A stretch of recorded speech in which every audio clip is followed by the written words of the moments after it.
School വിട്ട് മക്കളെയും കൂട്ടിയിട്ട് വൈകിട്ട് കറങ്ങാൻ ഇറങ്ങിയതാട്ടോ. പോകുന്ന വഴിക്ക് അനിയത്തിയുടെ വീട്ടിലും കൂടി കയറി അവരെയും കൂടി വിളിക്കാനുണ്ട്. അങ്ങനെ അവിടെ എത്തി അവരെയും കൂടി കൂട്ടിയിട്ടോ. അവിടെ ചെന്ന് കഴിഞ്ഞപ്പോൾ അവൾ ആദ്യം ചോദിച്ചു, ഇന്ന് നമ്മൾ ഈ ഇടിവണ്ടിക്കാണോ പോകുന്നതെന്നാണ്.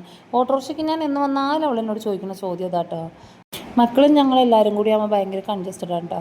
എന്നാലും ഇതിൻ്റെ അകത്താകുമ്പോൾ യാത്രയ്ക്ക് പെട്ടെന്ന് എളുപ്പം, ബ്ലോക്കിൽ അങ്ങനെ അധികം കാത്തു കെട്ടി കിടക്കണ്ടല്ലോ. വഴിയിലൊക്കെ നിറച്ച് തിരക്കുണ്ട്. ഇവരാണെങ്കിൽ സ്ഥിരം പോലെ നിന്നുറങ്ങാൻ തുടങ്ങി. ഞങ്ങൾ കുറേ വിളിച്ചു, വാട കിടന്നുറങ്ങുക അല്ലെങ്കിൽ ഇരുന്നുറങ്ങുമെന്ന്. ഒടുവിൽ അവക്കടെ കാലിലോട്ട് ചാഞ്ഞു കിടന്ന് അവൻ ഉറക്കം പിടിച്ചു കേട്ടോ. ഇവളുമാർ സ്കൂളിൽ ഓരോരോ കഥകളൊക്കെ പറഞ്ഞുകൊണ്ടിരിക്കുക. വൈകിട്ട് സമയം ആയതുകൊണ്ട് തന്നെ നല്ല ബ്ലോക്ക് ഉണ്ട് കേട്ടോ. ഒരു രക്ഷയില്ലാത്ത രീതിക്ക് ബ്ലോക്കാണ്. അത്യാവശ്യം ചാറ്റൽ മഴയുണ്ട് കേട്ടോ. ഞങ്ങളിങ്ങനെ ഓരോരോ വിശേഷങ്ങളൊക്കെ പറഞ്ഞിങ്ങനെ ദീർഘദൂര യാത്രയ്ക്ക് ശേഷം ഞങ്ങളുടെ ലക്ഷ്യസ്ഥാനത്ത് എത്തിപ്പെട്ടിട്ടുണ്ട്. ലുലുവിലോട്ടാണ് കേട്ടോ പോയത്.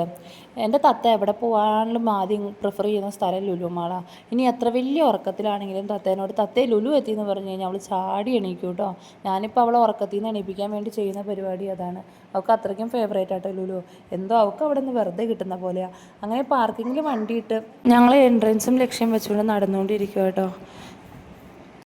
അനിയത്തിക്ക് ലുലുന്ന് എന്തൊക്കെയോ വാങ്ങാണ്ട്, അതുപോലെ ഡയപ്പർ ബാഗ് നോക്കണം, ഓഫറിൽ എന്തൊക്കെയോ ഐറ്റം നോക്കണമെന്നൊക്കെ പറഞ്ഞിട്ടാണ് ഞങ്ങൾ പോയത്. അപ്പോൾ ഇക്കാക്ക ആദ്യം പറഞ്ഞു, എന്നാൽ ഹൈപ്പറിൽ കയറിയിട്ട് പോകും, രാത്രി ആയി കഴിഞ്ഞാൽ ബില്ലിങ്ങിലൊന്നും ഇവിടെ തിരക്കാണല്ലോ. അങ്ങനെയും പറഞ്ഞ് ആദ്യം ഹൈപ്പറിലോട്ട് തന്നെ കയറിയിട്ടോ. കുറേയൊക്കെ വേണ്ടതും വേണ്ടാത്തതിൻ്റെയൊക്കെ വിലയൊക്കെ നോക്കി അതിലൊക്കെ നടന്നു.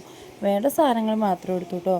ബാക്കിയൊക്കെ മറിച്ചും തിരിച്ചുമൊക്കെ നോക്കി ഇതിലേക്ക് കുറേ നേരം തെണ്ടി തിരിഞ്ഞൊക്കെ നടന്നു.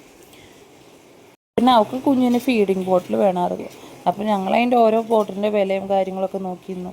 ഈ ഒരു ഏരിയ എത്തിയപ്പോൾ എനിക്ക് വേണമെന്നുണ്ട് വേണ്ടാന്നുണ്ട്. ഓൺലൈനിൽ ഞാൻ ഓർഡർ ആക്കിയിട്ടുണ്ടായിരുന്നു കേട്ടോ. കൂടുതലും ഞാനിത് ഓൺലൈനിൽ നിന്നാണ് മേടിക്കാറ്. കാരണം നല്ല ഓഫർ നമുക്ക് ഷോപ്പിനേക്കാൾ കൂടുതൽ ഓൺലൈനിലാണല്ലോ കിട്ടുന്നത്. അവളാണെങ്കിൽ നീ എടുക്കുകയാണെങ്കിൽ ഞാൻ എടുക്കുകയാണെങ്കിൽ നീ എടുക്കാമെന്നും പറഞ്ഞുകൊണ്ട് ഇങ്ങനെ നിന്നു.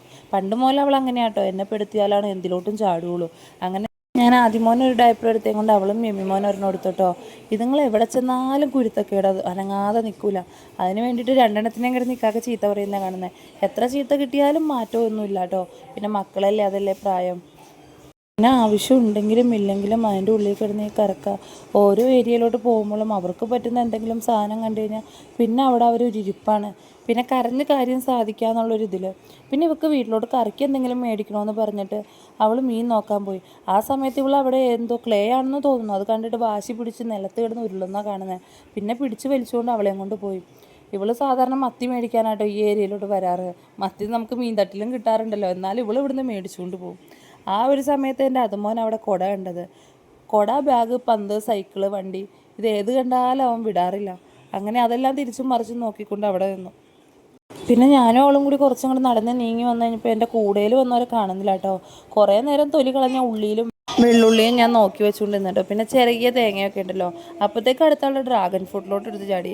ഇക്കാക്ക വന്നത് ഞാൻ മേടിക്കണോ വേണ്ടയോ എന്ന് ചോദിച്ചു കഴിഞ്ഞപ്പോൾ എന്നോട് പറഞ്ഞു, നിനക്ക് പണി തീർത്തിട്ട് എവിടെയെങ്കിലും വേറെ വല്ല ജോലിക്ക് പോകാനോ എന്ന് ചോദിച്ചു. അവളും എന്നോട് അത് തന്നെയാണ് ചോദിച്ചത്, നിനക്ക് വേറെ വല്ല ജോലി ഉണ്ടോയെന്ന്. പിന്നെ എനിക്ക് മടിയായത് കൊണ്ടാട്ടോ എളുപ്പപ്പണി നോക്കിയത്. അവർ രണ്ടാളും എന്നെ മാനസികമായി തളർത്തിയപ്പോൾ ഞാൻ അത് അവിടെ തന്നെ വെച്ചു. പിന്നെ ഇവർ ഫുഡ് ഐറ്റംസിൻ്റെ ഏരിയയിൽ പോയിട്ട് അത് വേണം ഇത് വേണം എന്നൊക്കെ പറഞ്ഞിട്ട് വാശിയാണ്. ഇവൻ പിന്നെ കരഞ്ഞു തുടങ്ങിയപ്പോൾ ഒരു ഐസ്ക്രീം കൊടുത്ത് അഡ്ജസ്റ്റ് ആക്കാൻ നോക്കിട്ടോ. പിന്നീട് ഒരുവിധമൊക്കെ പറഞ്ഞ് അവനെ സെറ്റാക്കി എടുത്തു. നേരെ ഐസ്ക്രീമിൻ്റെ സെക്ഷനിലോട്ട് പോയി. അവിടെ കുറേ നേരം എല്ലാ ഐസ്ക്രീമും നോക്കി കഴിഞ്ഞിട്ട് എനിക്ക് ഏറ്റവും ഇഷ്ടം വാനില കേട്ടോ. അങ്ങനെ വാനിലയുടെ ഐസ്ക്രീം തന്നെ തപ്പിയെടുത്തുകൊണ്ട് അവിടെ നിന്ന് മൂവായി. പിന്നെ കുറേ നേരം കഴിഞ്ഞപ്പോൾ കൂടെ വന്ന അനിയത്തിനെ കാണുന്നില്ല. അവളെ തപ്പി ഞാൻ കുറേയൊക്കെ നടന്നു. ഒടുവിൽ അവളെയും കണ്ടു കിട്ടി. ബില്ലടിക്കാൻ വേണ്ടിയിട്ട് നിന്നു കേട്ടോ. അങ്ങനെ അവിടെ നിന്ന് ബില്ലടിച്ച് സാധനം കൊണ്ട് വണ്ടിയുടെ അടുത്തോട്ട് എത്തി ഞങ്ങൾ പുറത്തോട്ട് ഇറങ്ങി. പുറത്തിറങ്ങിയപ്പോഴേക്കും നേരം വളരെയധികം ഇരുട്ടിയിട്ടുണ്ടായിരുന്നു. അപ്പോൾ ഇത്രയേ